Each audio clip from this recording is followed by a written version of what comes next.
Hoje nós vamos tratar de um assunto que se vê muito em decorações, principalmente externas das residências, né? Inclusive até no próprio Vaticano se encontra. E para mim sempre foi algo curioso, porque eu nunca entendia direito exatamente o porquê que se usava essa decoração. Depois, estudando um pouco mais sobre hermetismo, ocultismo e tal, cheguei à glândula pineal, que é o assunto de hoje. A pinha ou cone do pinheiro é um objeto de decoração muito popular, e o motivo é bem mais profundo do que sua beleza natural, usada em escadas, pilares de portões, mesas e até como adorno em telhados. A pinha carrega um simbolismo rico e ancestral, que varia entre diferentes culturas. Uma das principais razões para a pinha ser um objeto de decoração tão comum é seu simbolismo de fertilidade, abundância e prosperidade. Como é a parte do pinheiro que contém as sementes, ela representa o potencial de vida e a capacidade de gerar um futuro próspero. É um amuleto de boa sorte, usado para atrair coisas boas para casa e também para a família. Na tradição da Sicília, na Itália, a pigna é um presente comum para casais recém-casados. Ela é colocada sobre o telhado para desejar uma vida cheia de prosperidade, sorte e filhos. Por isso, é frequentemente vista nos pilares de entrada de casas e palácios antigos, simbolizando uma bênção e proteção para a família que vive ali. Além da prosperidade material, a pinha também tem um forte significado espiritual. Sua forma peculiar, que se assemelha à glândula pineal no cérebro humano, levou muitas culturas antigas a associá-la a conceitos como tradições como o hinduísmo e o budismo. A pinha é vista como um símbolo de iluminação, sabedoria interior e do despertar da consciência. Ela representa a visão que vai além do que se pode ver fisicamente. A pinha também é chamada de terceiro olho. A pinha é o fruto de uma árvore perene que resiste ao tempo e às condições adversas, o que a torna um símbolo de longevidade, resiliência e eternidade. Ela nos lembra da importância de nos mantermos fortes, conectados às nossas raízes e de que a vida é um ciclo de crescimento e renovação. O uso da pinha na decoração é uma tradição que remonta a civilizações como a síria e a romana. A arte e a arquitetura antigas já retratavam a pinha como um emblema de imortalidade e regeneração, aparecendo em estátuas e fontes. Hoje em dia, a pinha de cerâmica, muitas vezes feita à mão, é um presente popular, especialmente em ocasiões de mudança ou início de um novo projeto, servindo como uma forma de desejar sucesso e uma vida plena. Sua beleza simples, mas poderosa, e seu significado profundo fazem dela um objeto que continua a encantar e abençoar lares no mundo todo. Mas afinal, o que é a glândula pineal? A glândula pineal é uma pequena estrutura localizada no coração do nosso cérebro, do tamanho de uma ervilha e com formato que lembra uma pinha. Embora a ciência moderna reconheça principalmente por sua função biológica a produção de melatonina, o hormônio que regula nosso sono e ritmo circadiano, ao longo da história ela foi vista como muito mais. Mas para diversas culturas e tradições, a pineal é um verdadeiro portal para a visão interior, a conexão divina e o despertar espiritual. Vamos explorar como diferentes civilizações e correntes de pensamento interpretaram o papel misterioso desse órgão. No fascinante mundo do Egito Antigo, a glândula pineal estava intrinsecamente ligada a um dos símbolos mais poderosos, o Udjat, mais conhecido como olho de ouro. Este emblema não representava apenas proteção e boa saúde, mas também a iluminação espiritual e a capacidade de ver além do mundo físico. Uma curiosidade visual fascinante é que o desenho do olho de Horus, quando visto em corte transversal, guarda uma semelhança impressionante com a estrutura da glândula pineal dentro do cérebro humano. Alguns estudiosos e egiptólogos sugerem que essa não é uma mera coincidência, mas sim um indício de que os antigos egípcios possuía um conhecimento avançado sobre a anatomia cerebral e suas funções, e não só físicas, mas também energéticas.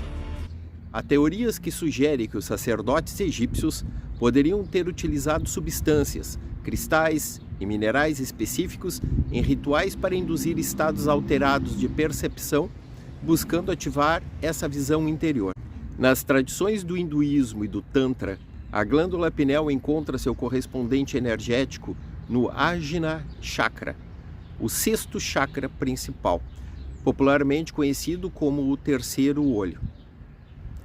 O terceiro olho é localizado entre as sobrancelhas e este centro é considerado o ponto da intuição, da sabedoria e da percepção extrasensorial.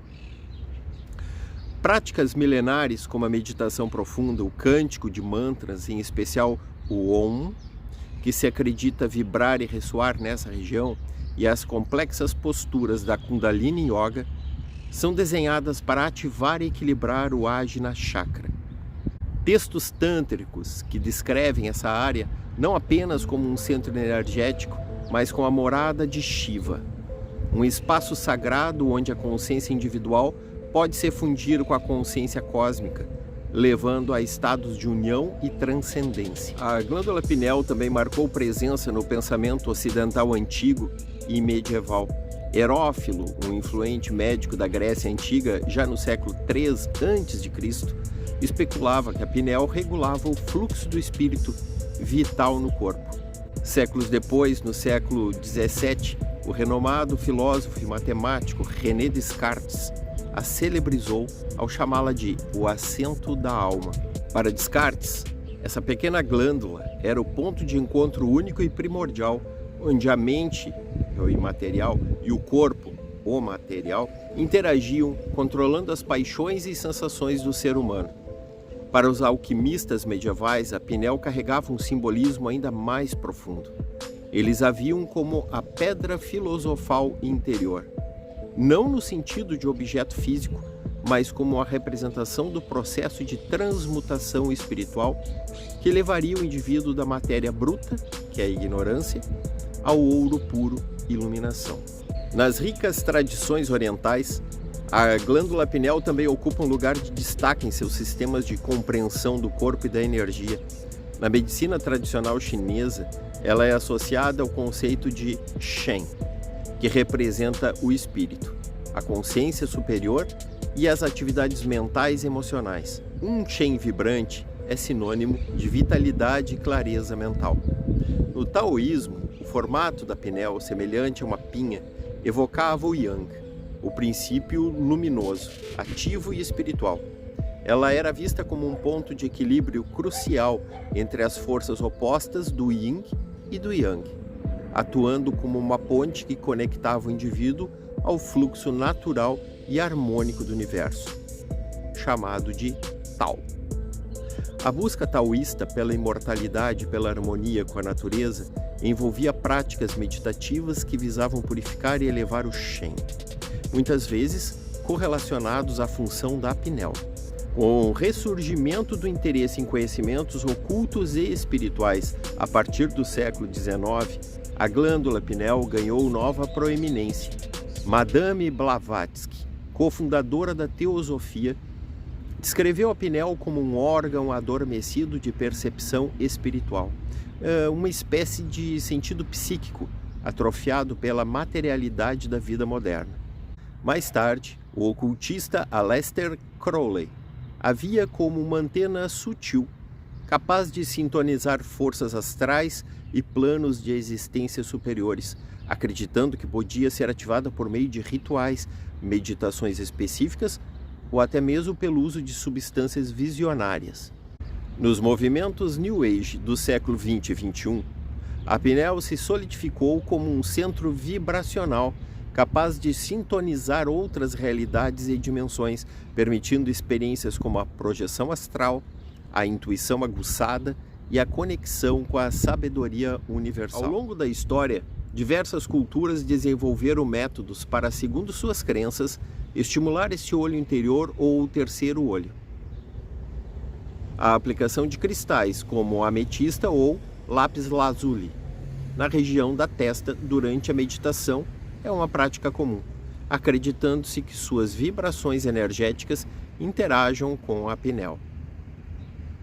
Certas culturas utilizam plantas enteógenas, como a ayahuasca na Amazônia ou o lendário soma védico, em rituais que visam alterar a percepção e promover o despertar espiritual.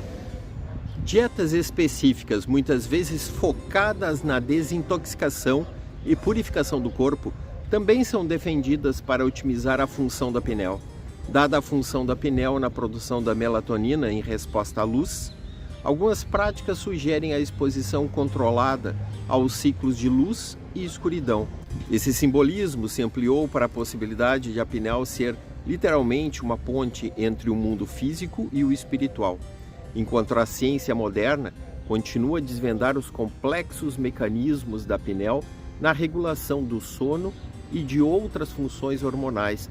Para muitos místicos e buscadores espirituais, ela permanece como a chave para experiências transcendentais e a expansão da consciência. Uma das curiosidades mais notáveis sobre o simbolismo da pinha e, por extensão, da glândula pineal, pode ser encontrada no Vaticano. Lá existe uma enorme escultura de bronze em forma de pinha, conhecida como Pigna, que adorna um dos pátios internos. Alguns estudiosos e teóricos esotéricos interpretam essa presença monumental como uma herança simbólica de cultos solares antigos e tradições pagãs. Possivelmente uma referência velada à glândula pineal e sua função espiritual, ou seu elo com o conhecimento oculto. Além do Vaticano, a presença de glândulas pineais, ou pinhas, como elemento decorativo em diversas arquiteturas históricas e casas, está associada a um rico simbolismo. Essa representação remete a múltiplos significados, dependendo do contexto cultural e da intenção de quem a utiliza. Como já vimos, a pineal é frequentemente ligada ao terceiro olho. Em decorações, ela pode simbolizar a busca por sabedoria, autoconhecimento e proteção espiritual. Na alquimia, a pinha e a pineal eram símbolos da pedra filosofal, representando a transformação e elevação da consciência. Assim, em arquiteturas com influências maçônicas, rosacruzes ou herméticas, sua presença pode ser uma referência a segredos iniciáticos e conhecimentos ocultos. O formato da pinha é um símbolo antigo de fertilidade, eternidade e conexão cósmica. Ela aparece em obras clássicas como no Caduceu de Hermes, um símbolo associado à medicina e ao conhecimento, e em templos antigos representando a árvore da vida e a ligação com o divino. Em suma, a presença da pineal ou da pinha na arquitetura pode representar sabedoria oculta, iluminação, influências maçônicas, alquímicas, conexões com tradições antigas, Egito, Suméria, hinduísmo, ou até mesmo uma crítica ou celebração de ideias esotéricas modernas. Se você se deparar com essa imagem em uma construção, vale a pena investigar o contexto. Pode ser desde uma homenagem à espiritualidade e ao conhecimento, até uma escolha puramente estética inspirada nesses arquétipos. E esses arquétipos são arquétipos milenares.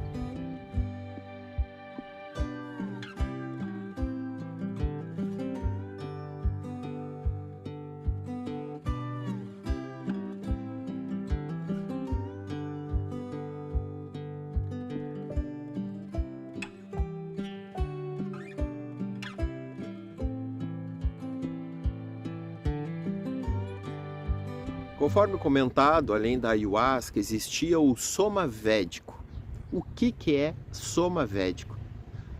O soma védico é um dos maiores mistérios religiosos da antiguidade. Nos Vedas, especialmente no Rig Veda, de 1500 a 1200 a.C., soma é apresentado ao mesmo tempo como uma planta sagrada da qual se extraía um suco ritualístico, uma bebida sacrificial ingerida pelos sacerdotes e oferecidas aos deuses, uma divindade em si mesma, personificação do êxtase e da imortalidade. O soma era preparado a partir do suco de uma planta misteriosa, A identidade botânica é até hoje debatida.